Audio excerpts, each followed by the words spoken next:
So এইখানে আমরা একটা সার্কিট দেখতে পাচ্ছি এবং বলা হচ্ছে সোর্স ট্রান্সফরমেশন ইউজ করে Vx এর ভ্যালুটা বের করতে।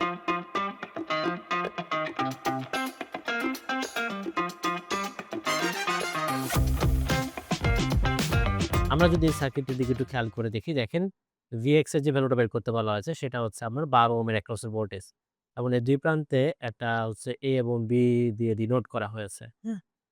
এবং ২ প্রান্তে ডিনোট করা হয়েছে।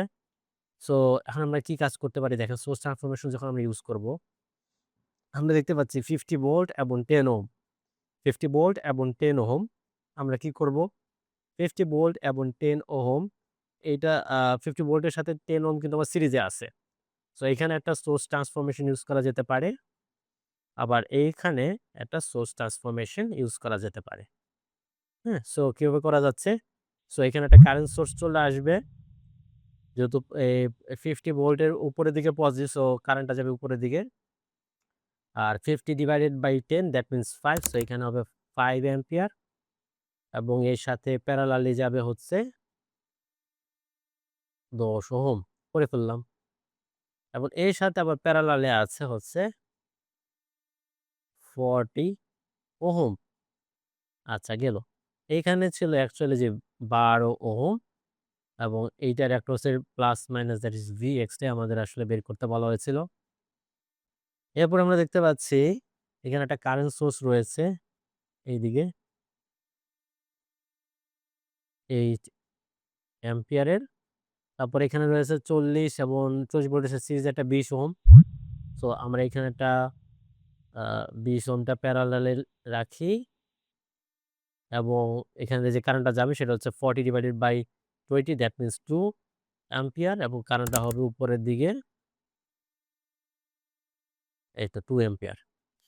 আচ্ছা। তো এখন একটু খেয়াল করে দেখি আমরা এই সাইডটা সলভ করি আমরা হচ্ছে ফার্স্টে কি করব যে এই সাইডটাকে একটু রিডিউস করা যায় কিনা আর এই সাইডটাকে আমরা রিডিউস করব। যেটা বের করতে বলা হয়েছে সেটা আমরা ঠিকঠাক রাখবো। হ্যাঁ? এইটা আমরা কোনো চেঞ্জ করব না।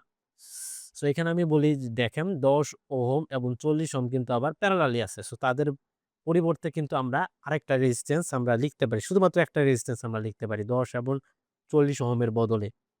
১০ এবং ৪০ ওহমের বদলে আমরা শুধুমাত্র একটা রেজিস্ট্যান্স লিখতে পারি সেটা হচ্ছে কত ৮। আমরা সার্কিটটাকে একটু ড্র করি। এইটা হচ্ছে 5 অ্যাম্পিয়ার এবং এর তাহলে আমার থাকবে হচ্ছে কত ৮ ওহম। চলে আসলাম। ১২ টা ১২ই রাখবো। আচ্ছা, এখন ৮ অ্যাম্পিয়ার এবং ২ অ্যাম্পিয়ার কিন্তু পরস্পর প্যারালাল তারা একটা দিকে একই দিকে আছে। তো আমরা ২ টা যোগ আমরা এই ২ টা কারেন্ট সোর্স এর বদলে একটা সিঙ্গেল কারেন্ট সোর্স আমরা রিপ্রেজেন্ট করতে পারি। এবং এই সিঙ্গেল কারেন্ট সোর্স এর আ আ ভ্যালু হবে ওই ২ টা কারেন্ট সোর্স এর যোগফলের সমান। সো এটা হবে 10 অ্যাম্পিয়ার। আর এর সাথে প্যারালালে হচ্ছে আমার একটা ২০ ওহমের একটা রেজিস্ট্যান্স আছে। আচ্ছা। এরপর কি করতে পারি? আমরা এই সাইডটাকে আবার আরেকবার সোর্স ট্রান্সফর্ম করতে পারি। এই সাইডটাকে আবার আরেকবার সোর্স ট্রান্সফর্ম করতে পারি। করলেই কিন্তু আমরা অ্যাকচুয়ালি একটা সিঙ্গেল লুপ পেয়ে যাবো এবং দেন হচ্ছে KVL এপ্লাই করলেই কিন্তু আমরা হচ্ছে কারেন্ট বের করে এই আগের মতোই ভোল্টেজটা বের করতে পারবো। তাহলে কিরকম হচ্ছে? আ এখানে হচ্ছে আমরা তাহলে দেখি কিরকম হয়। এখানে আমরা ৮ ওহম নিলাম এবং এর সাথে সিরিজে একটা ভোল্টেজ সোর্স আসবে এবং এটার ভ্যালু হবে 40 ভোল্ট। এখানে রয়েছিল হচ্ছে 12 ওহম এবং এর অ্যাক্রস এ ভোল্টেজ ছিল Vx। এরপর এখানে আসবে হচ্ছে 20 ওহম এবং এরপরে আসবে এখানে প্লাস মাইনাস আ ১০ এবং হচ্ছে ২০ গুণ করলে কত আসবে? 200 সো 200 ভোল্ট। এই তো। এখন কি করব? এখানে একটা KVL এপ্লাই করি। এদিকে I ধরে KVL এপ্লাই করি। তাহলে কিরকম আসবে? -40 plus 8I plus 12I plus 20I দেন হচ্ছে প্লাস 200 ইকুয়ালস টু 0 তার মানে কত আসতেছে 12 আর ৮ এ হচ্ছে ২০ আবার এই ২০ দ্যাট মিনস 40I আর এখানে আসতেছে কত আ আ ইকুইভ্যালেন্ট হবে এখানে হবে প্লাস ১৬০ ওই পাশে নিয়ে গেলে আসলে হচ্ছে -160। So I is equal to কত? -4 অ্যাম্পিয়ার।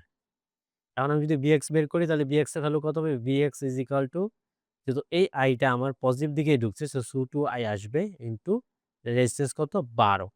সো 12। সো I এর ভ্যালু হচ্ছে -4 ইনটু 12। তাহলে এখন ভ্যালু কত আসতেছে?